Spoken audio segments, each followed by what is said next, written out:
Let me tell you something strange about approval. Most people think they want love, respect, connection. But if you look closely, what many of us are actually chasing is permission. Permission to rest, permission to speak, permission to be enough. We wait for it in compliments, in praise, in texts that come back fast enough, in someone saying they're proud of us. And without realizing it, we build our entire identity around being approved of. But then something happens. Some people stop. They stop over-explaining. They stop saying yes when they mean no. They stop shrinking to make other people comfortable. They stop checking if everyone is okay with their choices before making them. And to the outside world, it looks cold. It looks distant. It looks like they changed. But psychologically, something much deeper is happening. They are no longer chasing approval. And if you've ever reached that point, or if you're trying to, you know how strange it feels. Because approval seeking doesn't look dramatic. It looks like being nice, being reliable, being the easy person to love. But underneath that is often something far more painful. Fear. The fear of rejection, the fear of disappointing people, the fear that if you stop performing, people might stop choosing you.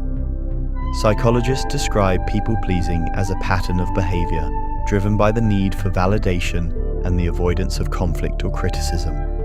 It's often rooted in rejection, sensitivity, and external validation, where your sense of worth depends on how others respond to you. Studies have linked stronger people-pleasing tendencies with lower well-being and higher anxiety. In simple words, you stop asking "what do I feel?" and start asking what will make them stay. That's the trap, because approval can feel like love, but it isn't. It's a transaction. You become agreeable so you feel safe. You become useful so you feel wanted. You become quiet so you don't risk abandonment. And after enough years of that, you forget where your real self ends and your survival strategy begins. That's why the people who stop chasing approval often go through what feels like an identity crisis first. Because when you stop performing for acceptance, silence gets loud. You realize how many decisions were never yours, how many apologies were unnecessary, how many relationships only worked because you were betraying yourself inside them. And that realization hurts, because for many people, approval seeking started in childhood. Maybe love felt conditional. Maybe peace depended on you being easy. Maybe conflict meant distance, anger, or withdrawal. So your nervous system learned something powerful. If I keep people happy, I stay safe. And children are brilliant at survival. They learn to read moods before words. They learn to overachieve, overhelp, over-apologize. They learn that being needed feels safer than being known. The problem is, survival habits don't disappear just because you grow up. They follow you into friendships, into relationships, into work, into every room where your worth feels negotiable. So when someone finally stops chasing approval, it's not rebellion, it's recovery. It's the nervous system learning a new sentence. I can disappoint someone and still be safe. That sentence changes everything, because suddenly boundaries stop feeling selfish. They start feeling honest. Saying no no longer feels like cruelty. It feels like self-respect. And that shift is terrifying at first. People who benefited from your lack of boundaries will call you different. Some will say you've become selfish. Some will only notice your healing when it inconveniences them. That part hurts too, because approval seekers are often deeply empathetic people. They care. They notice. They carry emotional weather that was never theirs, so stepping back can feel like guilt. But here's the truth most people learn too late. You are not responsible for managing everyone's emotional experience. You are not here to be endlessly understandable. You are not here to earn your right to exist through usefulness. You are allowed to be loved without constant performance. And the people who stopped chasing approval usually learn this the hard way. Through burnout, through resentment, through realizing they were surrounded by people who loved access, not intimacy. There's a psychological term called self-concept clarity. It refers to how clearly and confidently you know who you are. When your identity depends too much on approval, that clarity weakens.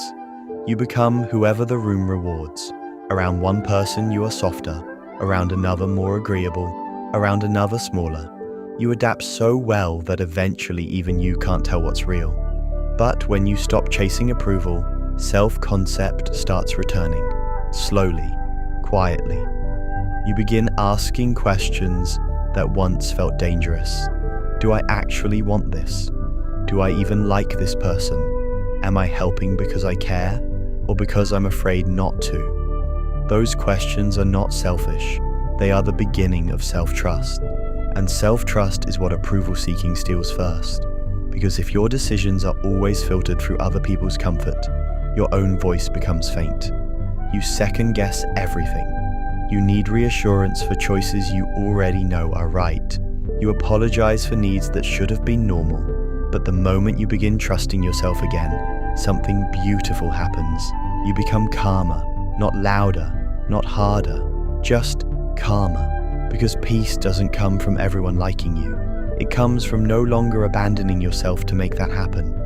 That's the psychology people misunderstand.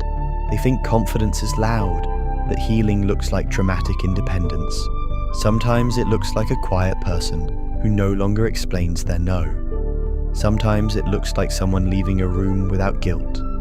Sometimes it looks like choosing loneliness over self-betrayal. Because yes, there is loneliness in this process. When you stop shape-shifting for acceptance, some connections fall apart, and for a while it can feel like loss. But often what you lost was never real safety. It was compliance disguised as belonging. Real connection doesn't require self-erasure. Real love does not ask you to disappear. The people who stop chasing approval understand that. They stop trying to be universally liked. They start focusing on being internally aligned. That means fewer people may understand them. But the right ones finally can, and that matters more. There's also something strangely peaceful that happens when external validation loses its grip. Life becomes quieter. You stop posting for proof. You stop explaining your healing to people committed to misunderstanding it. You stop needing applause for private growth. You begin to experience life instead of presenting it. A walk becomes just a walk. A success becomes yours before it becomes public. A boundary becomes something you hold, not something you defend. And in that quiet, something returns. Dignity. Because there is dignity in not negotiating your worth. There is dignity in saying, this is who I am, even if it costs me approval. That kind of confidence doesn't look impressive online, but it feels like freedom in real life. Of course, none of this means you stop caring what people think overnight. Humans are wired for connection. Wanting acceptance is natural. The problem begins when acceptance becomes identity, when every disagreement feels like danger, when every criticism feels like proof you are unlovable. That's not connection, that's emotional captivity. Healing is not becoming someone who needs no one, it's becoming someone who no longer needs permission to be themselves. And maybe that's why people who stop chasing approval often seem different. They're not colder, they're clearer. They no longer confuse being liked with being loved.